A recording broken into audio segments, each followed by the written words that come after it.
yellow.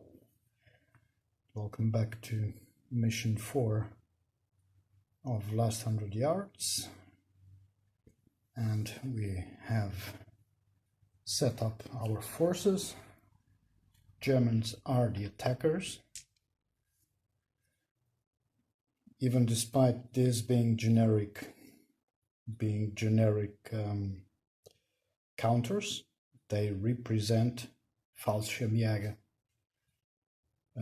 troops. These are infantry from the 29th Infantry Division. We're going to roll for initiative for the first turn. There's no roll modifier for any, and the GIs have the initiative despite being defenders. The name of the mission is Chance Encounter, which it is, despite the Germans are making a probing attack. But patrols were always sent by both sides. So we are going to start, and if you saw the intro, the objectives for this mission is the control of all the farmhouses and the 4 groves. So what happens, and it's interesting that it's not that the company commander or the regiment or the battalion HQ sent them the words, oh, you have to control the houses. No, they would say the company, you have to control the area. And obviously each one of the platoon leaders, company leaders and everything identify their immediate obstacles or landmarks in front of them and would, down the chain of command, from division, brigade, battalion, and down forward, they would identify specifics for the size of their command. In this case, it's a company, and they identified that if they want to hold this area, obviously the farmhouses and the forests can control the road. So that's a perfectly legitimate objective for both the Germans, paratroopers, and the Americans. So the Americans going to try to make a coordinated activation. In 8 or more, they can activate 2 platoons, and they did. So that's good. What happens here is cherry, and actually for this playthrough of this scenario I'm not going to use concealed markers, but we will use command and control optional rule.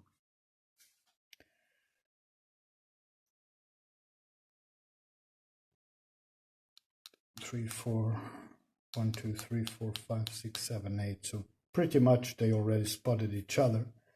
Cherry orders the 2nd and the 3rd squad down to that farmhouse,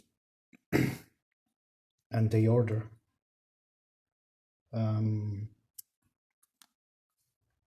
first squad to take point position in front. Okay, let's put markers that they moved so we know.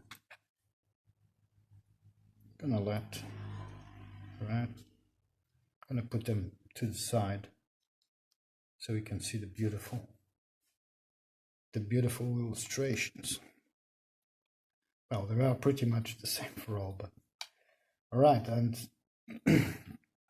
at the same time, given we managed to do a coordinated activation, Murphy, now actually thinking if Murphy moves or Smith. This case is going to be Smith. 1, 2, 3. They're going to try to take the grove.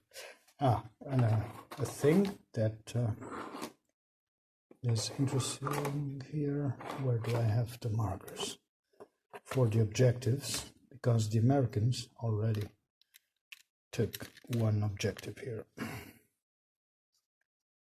One of the, all right, it's under control of the Americans. I didn't put any on the groves. We will consider this one, this one, this one, and this one as the control point for the groove. So they will have to fight for them. Okay, they move 3, the entire platoon, and Murphy will stay as a reserve with the machine gun and see what happens. They can activate next. So, right, American activation is done. The Germans can have optional reaction right away. What they do is they immediately start sending troops to the flanks. All right, they moved. Should I put down the markers or not? Not sure. What do I have here? Germans moved. They moved. They moved. All right. Next activation is Murphy.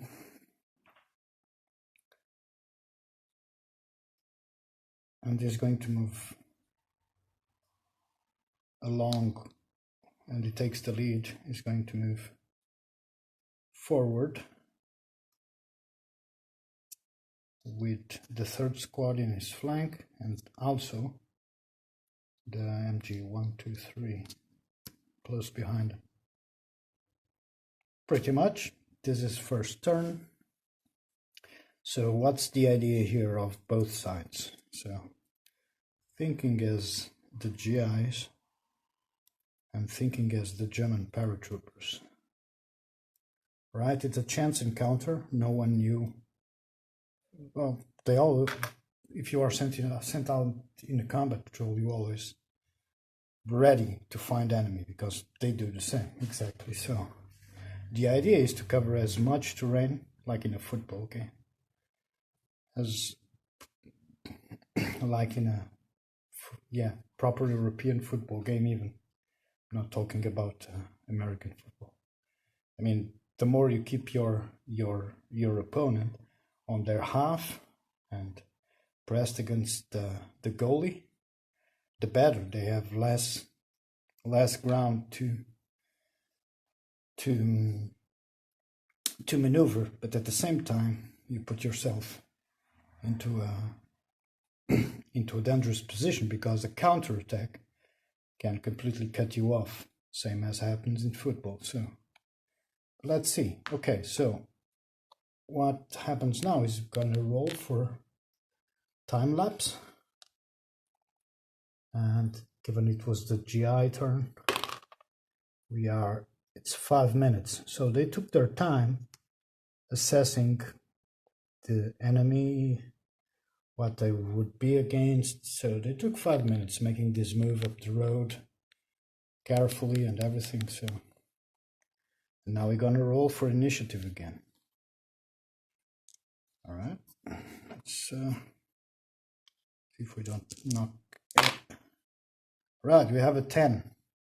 GI sees the initiative, but the 10 is panic.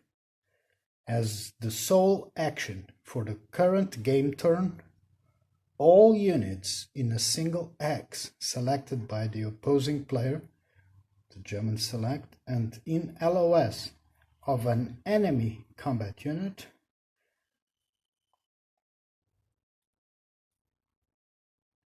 a sole action for the current game turn, all units in a single hex selected by the opposing player and the LOS of an enemy combat unit must withdraw 4 X's or to an X along the FB, whichever is closer.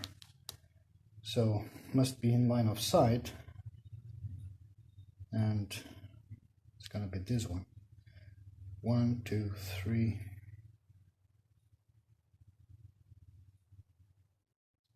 4. So there was some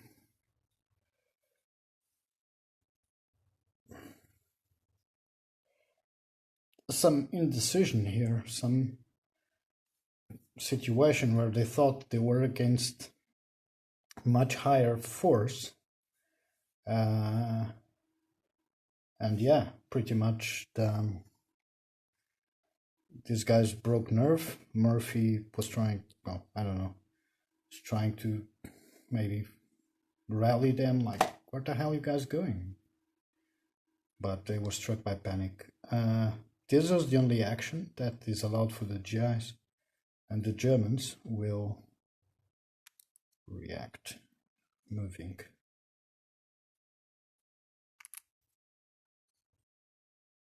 Okay, so far so good. The Germans are spreading out from the roads, trying to make a nice crossfire. And if they take these houses, it's 1, 2, 3, 4. But the objective is to control 5 at least. So there you go. This was turn 2. And so far, for a chance encounter is pretty... It's pretty interesting, because we saw immediately and already two situations. One of them was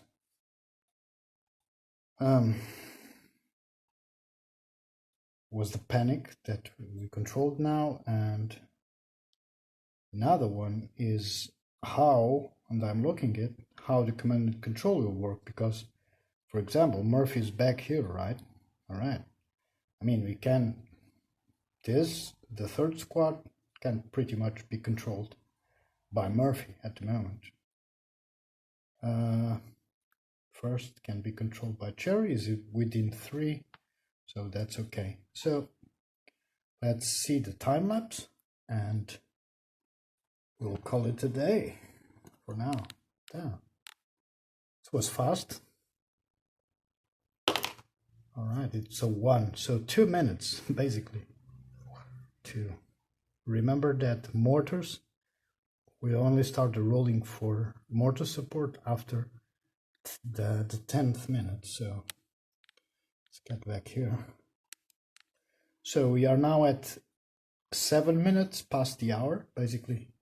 Both forces spotted each other in the road, started to spread. There was some confusion with the GIs here. Maybe they were not expecting to have this immediate opposition. Maybe they were told by intelligence, by battalion HQ intelligence, that there was no one in the area and they could occupy the farmhouses. But that's how it goes. And yeah, they got a bit panicked there. Murphy will have to rally them. So there we go. That was turn 2, and see you in the next episode, guys. Thank you for watching. Leave comments and suggestions and all that. See ya.